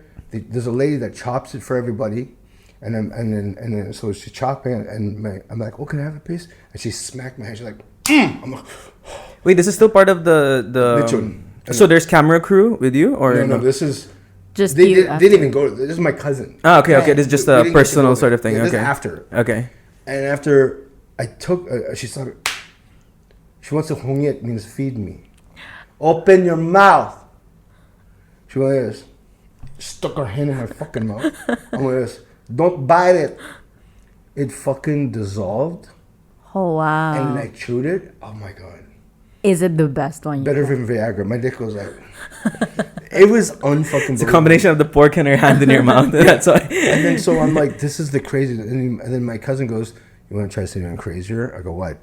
They have a chicken version of this, No way. and they call it lechon manok. Wow.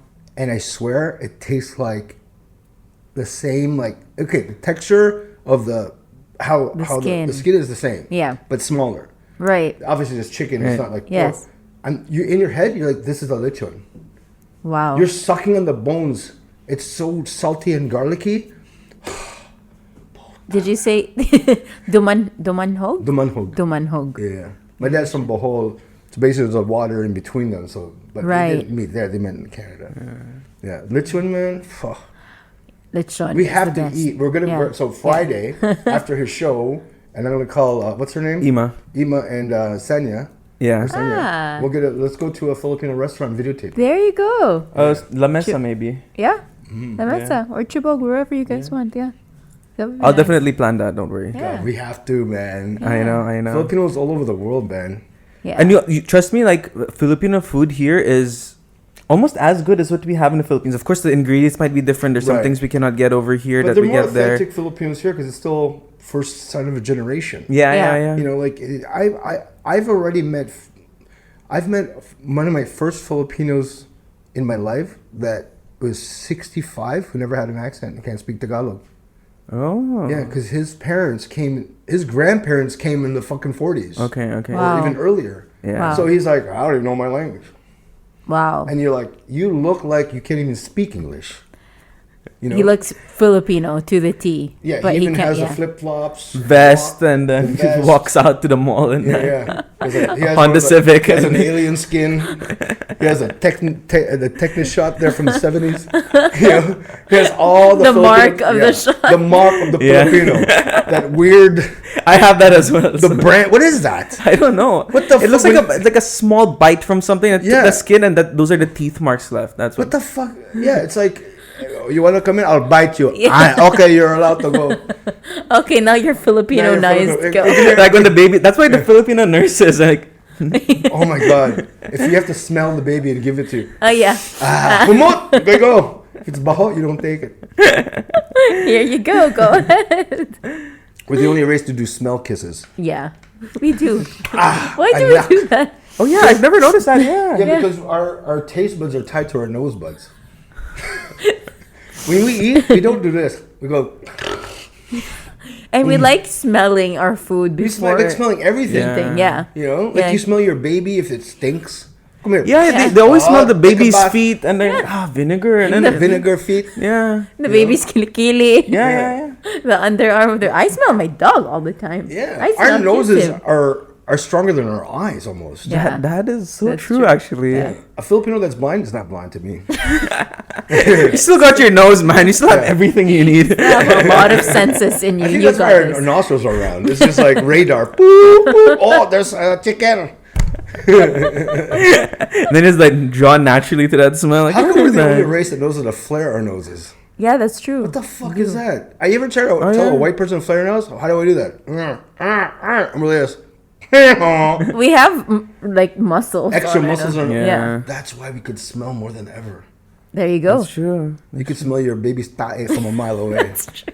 My baby needs to diaper change. Why? Because of this. Not even your own baby. Someone else's baby. You're like, that baby needs a diaper change. You know how Scott Summers from the X-Men, Yeah, X-Men. Cyclops, has that? If a Filipino was an X-Men, we'd have that to our nose. Okay, I have to find out where the bad guy is. There! Doretso! Maybe that's why we love dogs so much, because we're like, you know what? We're like dogs. We can smell a lot of things. We're very expressive in our faces. Yeah. That's why we're really bad poker players. Oh, yeah. Oh, shit! I mean, I got full house. That. Yeah. No, we really are very expressive. Eyes, no, and even how we speak. Like, Yeah. a lot of my foreign friends say, why when you speak Tagalog, it's like you're singing. We're Really? just so expressive Yeah. in our words, in our face, in our... You know, that's true. Like, a lot of non-Filipino comedians, like the Indian comedians, when they make a Filipino joke, it's always about, why do you guys speak like you're singing when you're in Tagalog? Like, Because we're so expressive. Yeah. Like, that's why you don't see Filipinos in the Olympics doing, like, the parallel bars of the rings. Because we'd be too... The way you win those things is you can't show expression. right. Yeah. You have to Like be it's dead nothing. inside, yeah. or Filipino something. doing the rings, we're like... Shit! I could have done more! 5 more seconds. Like, just, Or we'll smile, or we'll do something else. Yeah. Yeah. You got a lot of good bits on this. yeah, I know. we do. I know. We do. Man, this is better than every podcast I've done with my bits. So much. So much. Too much. You're just gonna like use all these clips and then sandwich like how to debone a Dude, fish oh- video, Oh my god. and then back to another You can clip. get my fish video. Yeah, and we'll put it in here. Oh man. Any other questions you have? Maybe before we wrap up, like, so you're doing a few shows here. I'm doing 4 more shows. Nice. Abu Dhabi is going to be on, I think, Wednesday. And then Thursday, Friday, Saturday. No, so wait. 4 shows left. So Abu Dhabi Wednesday, Thursday, Friday, Saturday will be here. Sunday I fly to London for 2 days and just to fly to I'm going to Yukon territories to my own show there too. Okay. Nice. Yeah, the Yukon, there's for some reason a bunch of Filipinos live in the Yukon near Alaska. I'm like, why the fuck did you go there? They're Wow. everywhere, man. Yeah. Filipinos are everywhere at this point. Yeah. How are they surviving the cold? I don't know. I guess they have heaters in their nose. Like an extension cord coming out. Like, what is in You there? have a plug? Yeah. It's perfect. You just plug it in. Yeah. It just heats it up. Filipinos are everywhere. And I think it's also like good for you because everywhere you visit, I learned so much about my culture by doing these shows. right. In fact, I got more addicted and more fell in love with Filipinos when I started traveling. Because you start as a comedian, you do a white world. You're in a white world. Yeah. And then as soon as I started traveling, I'm like, wait, this is so much more fun right now. Yeah. You know, and it's hard for me to start playing the old places I used to play. I can't do down south as easily anymore because I have pride now. Right. And when I started to play down south 25 years ago, you'd have to make fun of yourself. All my black comedians that are down south would say this: "Yo, man, you got to make fun of yourself if you're ethnic first because they don't want you to be threatening Asian or a threatening black guy, and you got to make fun of yourself hard for like the first 5 minutes, and after that you can do whatever you want." I can't do that anymore. I can't make fun of Asian people and Asian this and Asian that. That feels so demeaning to me. Right. So I start being very strong and powerful about myself, and they do not like it. Because a lot of the places that I play down south are old comedy clubs in Myrtle Beach that are 65 and older white people. Yeah. I don't hate So that. the I like audience, them. they're It's just not that into they're not it. used to it. Yeah. You know, Yeah. I walked off the stage a year ago The last time I played South Carolina, I just said I'm done, and I never went to did a second show. They're just too racist. Well, that crowd. There was this guy who's just looking at me like this. His wife was looking at me, and I go, okay, there's been 40 minutes of I've been on here. People are enjoying themselves. You two are really upsetting me. Why aren't you laughing? And she's like this. You're a nice guy, but we don't like your face. Oh my No God. way. I go, what? What, do you hate me? We don't hate you. We just don't like your face, you know that. Oh gosh. I go, then why don't you leave? And she goes, because that would be offensive, sir. I go, it's more offensive that you say you don't like my face and you're Yeah, I staying. know, and you're still staying here. Yeah. He goes, And we're in front? you're front row. And I said, no, it's more offensive that you said you didn't like my face and then you would, and you're staying. Just as long as you're not upset that we leave. I go, why the fuck do you care how I feel? Because we have Southern hospitality. I go, oh, that makes a lot of sense. Southern hospitality had to be balanced with your racism. And she's like, all right, we're leaving. That was rude. And she my gets up, this gosh. all MAGA. And she gets off, okay. red hat. And 10 tables get up and leave too. Wow. But the people that stayed, they fucking enjoyed it. Right. And I go, oh, I'm done. Yeah. I don't need to put myself in this anymore. Right. You know, because when I started comedy, I'm one of the very first Filipinos in Canada that started. There was a person before me, but he went crazy. So he stopped because it was too hard. You get heckled so much not in Toronto, Vancouver, Montreal. In between, there's a lot of hick areas. Ah, Right. okay. You know? And Yeah. so when I started playing there, my first 5 minutes I'd be heckled. Chink, bad, you know? And so the black comics were like, yo, this guy Kenny Robinson, he's like godfather of black comedy in Canada. He would say, yo, kid, you got to come up with some comebacks because the other comics don't got to deal with this because they don't have the same color as us. So what you got to do is you got to write a bunch of comebacks like this. Okay, you suck. What do you say from that? I don't know. You swallow. Yeah, that's a good one. You know, like go back where you came from. If your last name is not Featherstone, you go back to fucking where you came from. You know, like we. Okay. Right. Like all So- the standard. Yeah, all the standard insults. racist heckles. Yeah. And so my first 2 years, I'm not even like people do not believe me when I say this shit. Not in Toronto, Montreal, Vancouver. In between all the hick places, I'd be heckled for 2 minutes straight, and I had to endure it and fight them before I can ever start my act. Wow. And no Asian person that starts comedy in the last 10 years believes me. I have videos of me being heckled. Remember the first time I did on stage? Yeah, yeah. That was a Yeah. hick area, and I got heckled. So I wanted to talk about that. You were saying your first few. Yeah, your first show ever, you bombed and you were booed off stage. Yeah, because I didn't know comedians wrote jokes.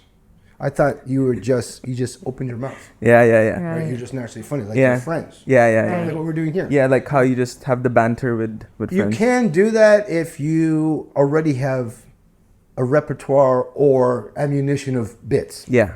that you go through. To me, they're called weapons. Yeah. You know, so grenade, a shotgun. If you don't have any of that stuff and you just have a knife, you're not going to do. You may cut the first two people, but then you need more For actual the- yeah. backup. So I saw like Chris Rock Big the Pain and Eddie Murphy Delirious, and I thought they made it up on the spot. So I walked up and I thought I could make it on the spot. I got heckled straight up. You know, I got the one girl. My first time ever getting heckled was probably I've only been heckled 5 or 6 times in my life. Why? Because my first experience of being heckled, but you know, like the first 2 years of being heckled. My first time I got heckled, I came back with a joke, but then more people yelled, and I didn't know what to do. So I thought that you had to just come up with material on the spot. My friend's like, no, you got to write your jokes. Yeah. And make it seem like you're just thinking of it at the moment. So it's how almost how fake you can make it look authentically, Yes. right? And that turns into a muscle. So if I'm on stage, I look like I just made it up, because here's the hard part about comedy. It's not as much as doing it.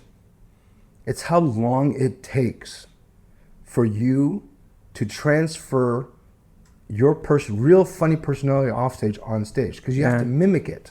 You at your finest hour off stage will take you 10 years to really be that authentic on stage in a acting way. Yeah. So what do you do off stage that you don't do naturally on stage? I do this a lot off stage. I have to add that. It's not a joke. It's what make people identify you're real. Yeah. You're authentic. He's like, this is just a guy who's talking to his friends, being funny about it. Yeah. Because when you talk in real life, you're like, right? You have to add the eyes to the leg. So when I'm on my stage, I'm like, when I first started, that works in a one-liner style. Yeah. Right? That's you're presenting it as jokes. Right. But it's not going to work when your jokes are about life and your anecdotes and family Your upbringing and all those things. It's not based on that kind of rhythm. When Jimmy you're Carr is based on that. storytelling. Mitch Hedberg is based on that rhythm. It's the not one-liner comedians. That Joe Coy, me, Russell Peters, Fluffy. That's not. Most black comics are not based on that rhythm. Yeah. Right. You know. Right. And you have to understand your jokes and the way you tell a story has to really correlate to what you look like and how you're moving. And so people don't understand that. A bad actor doesn't know the beat. So this is how hard acting is. I've been acting here and there for 25, 30 years. It's not the lines. That's the easy part. It's the movement. So okay, you get your lines, you memorize them. Okay, now go. Okay, you got the role. Now, when you say these lines, there's 6 lines. Your first 2 lines, you have to say it right here while you're cooking a steak. Then this thing goes in fire. Then you have to run and get a fire extinguisher while saying a line right here, right here, right there. You're doing this. Yeah. Right? In comedy, it's the exact same way. If you don't know your marks of the movements that you're saying, sometimes it doesn't look real. Yeah. That's what makes a bad comic or a bad actor. You have to have the lines and the movement coincide perfectly. And the expression. And the expression, everything. Yeah. That's what, when you see a comic on stage, it makes it look too easy when it's really good. It looks really hard when they suck. Yeah, that's true, and that's what you said, right? When you first saw a lot of like stand-up comedy, you're like, I can do that.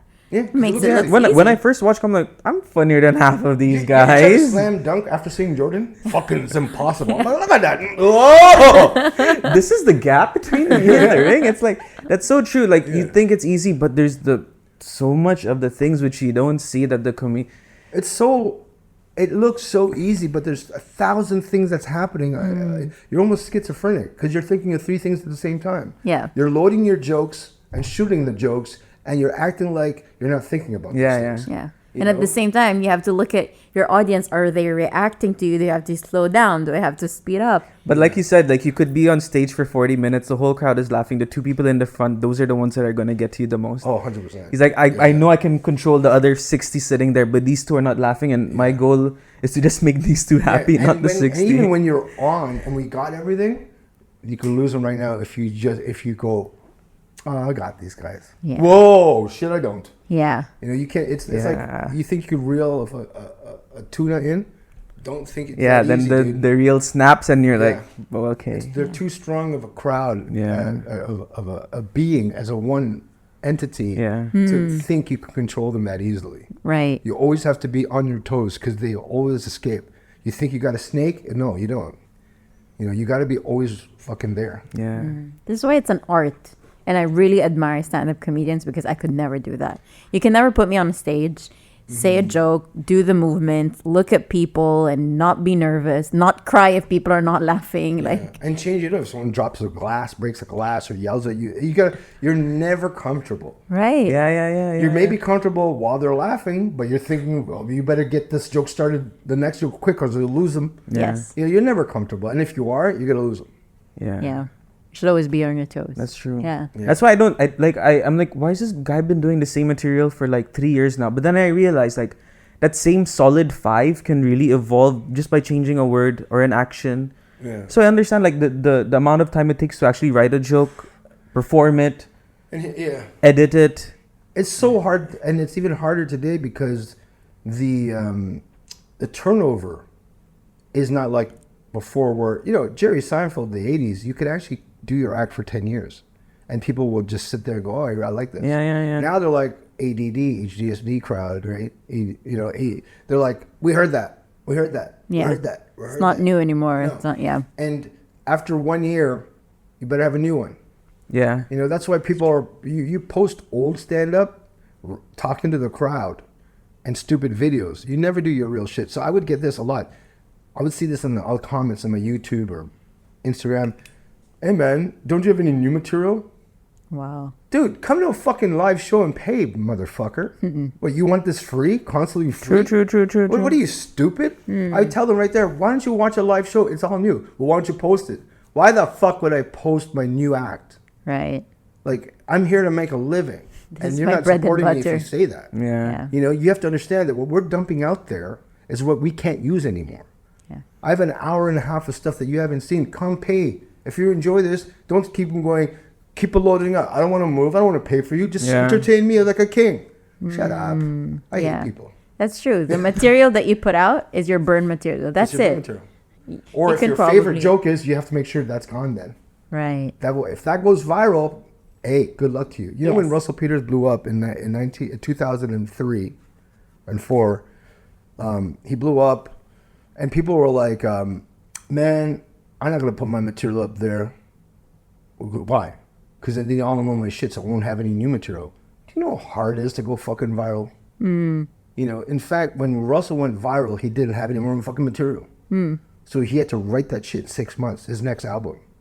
He goes, it was the hardest thing he ever did. I know. I can't imagine. Like writing something like, okay, I already have the fame and the spotlight on me. I really have to grind and make sure that I really put out some good material within the In next few 6 months. Yeah. Because guess what? They're not going to remember you in a year. Russell had to do a new hour within 2 months, probably.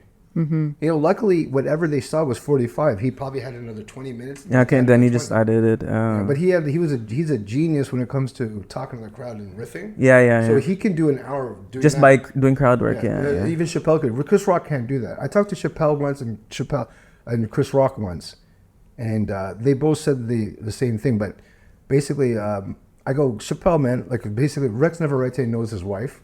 Okay. Oh, it's just Filipino. Yeah. They went to school together, so he brought me to watch Chappelle's midnight show once in San Francisco. So we were there. And he doesn't know Chappelle, but he knows his wife. Okay. And he goes, yeah, I know Elaine. He's like, oh man, we'll hang out with us after. So Chappelle, Joe Torre, and me, Rex Neverete. I have pictures of this in the San Francisco Punchline. And he goes, how long you been in comedy for? I'm like, 10 years. All right, well, ask away. So I fucking drilled him on questions. I go, why is it when you practice you can kill? And when Chris Rock practices, he doesn't kill. People walk out of the fucking room. He's there with a paper going, da, da, da. Because he's very word-based, and I'm organic. I'd never say the same joke twice in the same way. He feels the energy.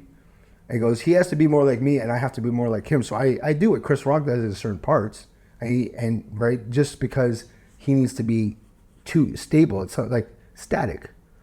And he has to be more organic. So if you watch Chris Rock's last special or the one with Will Smith, I talked to one of his writers. We did a show together in LA, and I was like, Jerome, man, that special was crazy. It's like, it was the crazy part about fucking that show, but we're all in the green room watching him tape it, and it was live.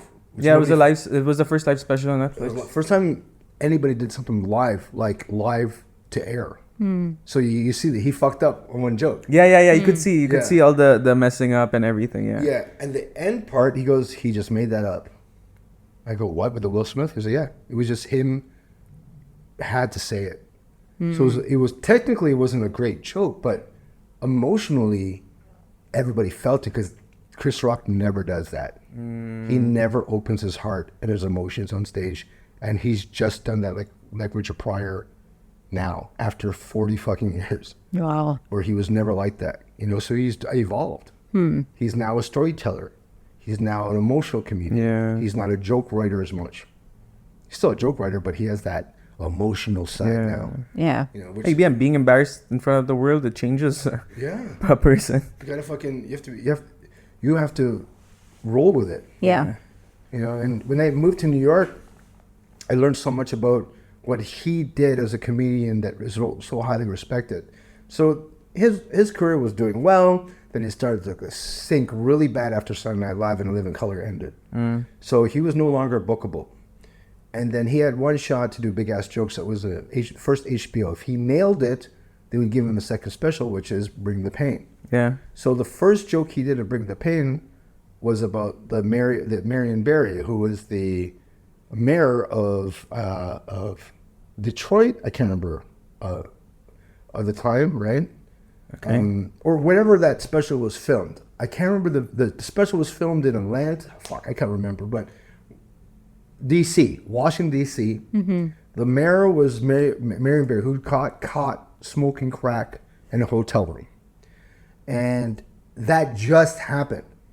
So when people were in New York were telling me this, they're like, when you saw that special, we saw that special, we're like, wait, if you do the fucking math, that special was taped 6 weeks ago, because that just happened, but it was such a big thing, even in a month later.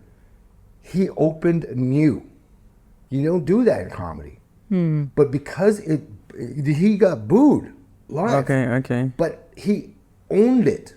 Because they were mad that he talked about it on live TV. Right. But he didn't go, he even said, boo if you want, you know I'm right?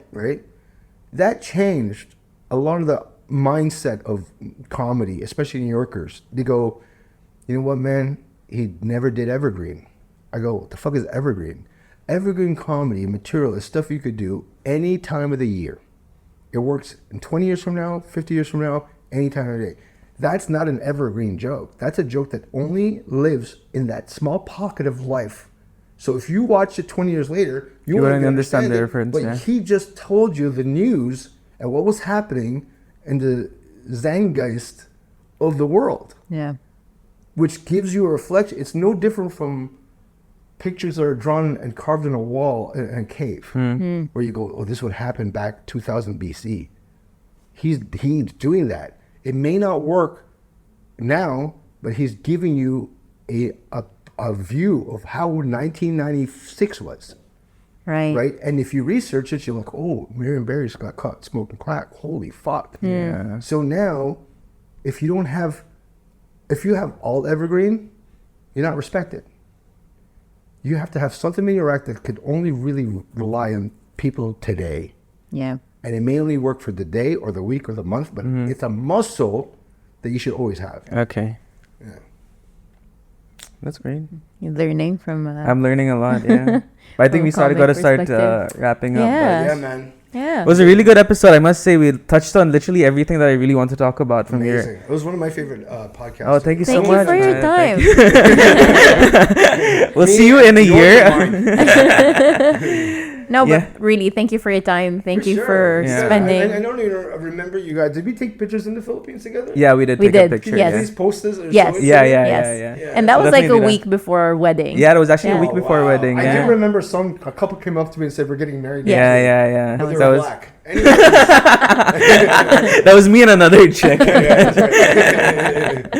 But thanks for coming on the podcast. I'll put I think I'll try to release this episode maybe by tomorrow or latest day after, so I can put all your dates in and let's see if we can get some people coming. I'll have a copy of it so I can make clips. Or are you gonna? Yeah. We'll get the clips done and everything. 25 really good clips. Yeah. There's a ton. Yeah.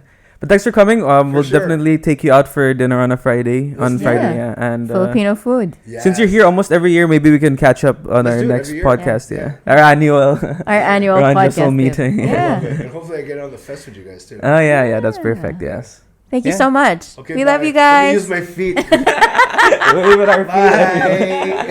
The title of this episode is gonna be Footsies. Oh, Pizzies. Footsies.